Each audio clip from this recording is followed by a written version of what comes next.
When I come around, got the whole thing wobbin', wobbin', wobbin'. Hello, at yan na nga, second day ng ating pag-overhaul ngayon mga DIY. So ayan, ito yung ating sigunyal, napa-align na pala natin siya. At napalitan na rin ng side bearing. So pagpasensya nyo na yung ating lugar ngayon, napakarumi. Kasi nandyan na lahat yung mga yung mga tawag dyan, mga tools na yan. At tong kanyang pin pala, at makikita nyo, pudpud na yung kanyang pin, yung lalim Tapos yung kanyang bearing, daming kain-kain, kayod-kayod. So yun Bali ginasgas niya yung kanyang bearing, inuubos niya.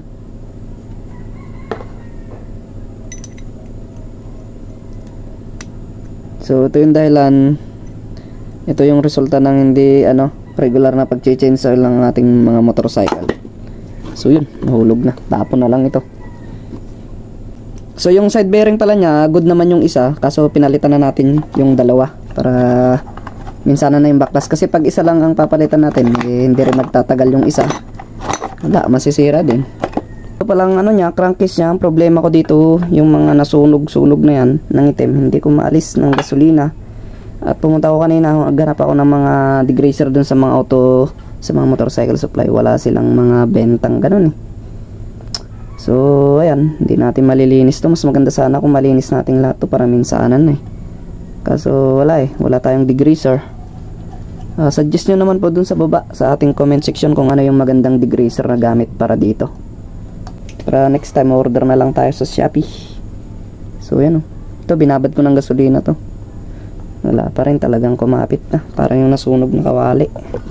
So sa pag-assemble pala ng transmission nyo mga ka-DIY, itong transmission niya, kahit hindi nyo na ito babaklasin, kasi hindi naman ito basta-basta babaklas, kasi meron siyang mga lock washer dyan hindi mo ito matatanggal pag hindi mo ito sinikwat ng flat screw. Kaya kahit anong pang sikwat mo, kaya hindi nahulog yan assembly na yan. Babaklasin mo lang ito kung talagang may sira na itong kanyang gear, transmission gear yan, saka mo lang babaklasin. Pero pag dito lang sa connecting rod yung binaklas mo, kahit ito hindi mo na ito babaklasin, kahit hindi na magkahiwa-hiwalay. Ang kailangan mo lang is linisan. So ang pagkakabit nito madali lang naman. Hindi mo naman siya may kakabit pag baliktad, kasi meron siyang mga guide to, malaking, itong malaki na to, dito yan, lagay ng sprocket. So dito yan, ganyan siya.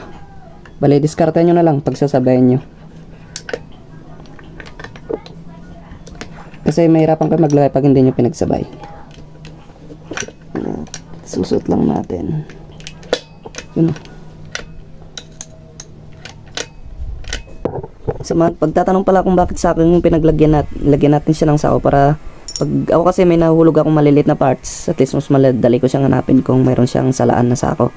Saka wala tayong lagayan na mas maganda, kaya itong gulong na lang ginamit natin, tapos lagyan natin ng dalawang kahoy. Sa bagay, para-paraan yan, hindi naman importante kung maganda yung pag-asimbulan mo. Kahit naman maganda pag-asimbulan mo, pagpalpak din yung gawa, wala rin importante magagawa siya ng maayos at malinis. So ito palang mas mahabang shifting, ang tawag dito, shifting torque, hindi ko alam. Comment down below na lang po sa comment section natin. At ito pala, makikita nyo, ito hindi ko na rin tinanggal ito kasi wala namang problema dito, bali linisan na lang. So makikita nyo talagang maitim wala tayong degreaser na pantanggal. So ito palang shifting fork na mas mahaba, may nakalagay na right dito siya sa transmission ng papunta dun sa sprocket, ganyan siya, bali ganyan. Tapos ito may guide to, yung parang kanal-kanal na yan, dito siya nakalagay yan. Hindi kasi makita sa video zoom lang natin, madilim kasi may itim yung kulay, kalawang. Makita yung mga yan, kanal-kanal na yan, dyan yan nakalagay. Then itong mas maikli, dito siya, yan. Sabay kung kayo nagbaklas, hindi nyo naman yan, matatandaan nyo naman. Grabe naman pag binaklas nyo yan tapos hindi nyo alam ibalik. Kung hindi nyo matandaan, di picturean nyo na lang. Tapos tong kanyang pin, hindi mo to may susot kung mayroong tong rough na yan, kahit anong gagawin mong pagsuot yan, di mo may susot yan. So yan, unahin natin yung walang itim. So ganoon lang. Tapos lagyan natin ng langis. Yun. Yan. Okay na.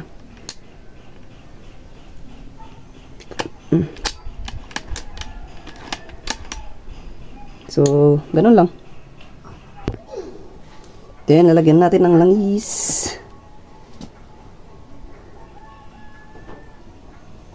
Yan. Lagyan natin. Sa bagay, binabad natin sa langis tong transmission natin bago natin inassemble. Pero mas maganda kung lalagyan pa rin natin.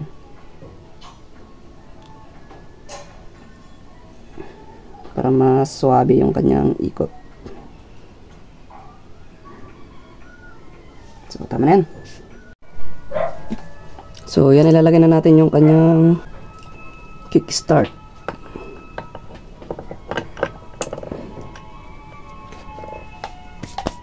Dapat ito, dito siya. Yan o, makikita nyo may guide yan. Dito siya nakapasok. Pag maglalagay pala kayo ng, ng sigunyal, kailangan yung painitin tong kanyang crankcase. Yung paglalagay ng bearing. Para hindi nyo napupukpukin. Kasi pag nagpukpuk kayo, baka may mabasag pa dito sa housing nya. So, pag nainitan nyo na to, pag nilagay nyo tong sigunyal nya, madali nyo na lang siyang ipapasok ng walang kahirap-hirap. Lalagyan naman natin siya ng liquid gasket. Ito pala wala tong gasket. Wala siyang center gasket na hindi kagaya sa ibang model ng motor. So liquid gasket lang talaga. Tingnan nyo kung may mga may mga nakalagay na Romeo Nissan nyo, yung mga ganyan. At saka iwasang magasgas kasi pag may gasgas yung mga yan doon yan tatagas yung langis kasi makakahanap siya ng daluyan ng tubig ay ng langis. So lagyan natin ng liquid gasket. Huwag masyadong maraming ilalagay natin. Pag masyadong maraming gasket yung ilalagay natin, baka pag may mga natanggal doon, babarayan doon sa mga oil passage na maliliit na butas. Kaya dapat konti-konti lang.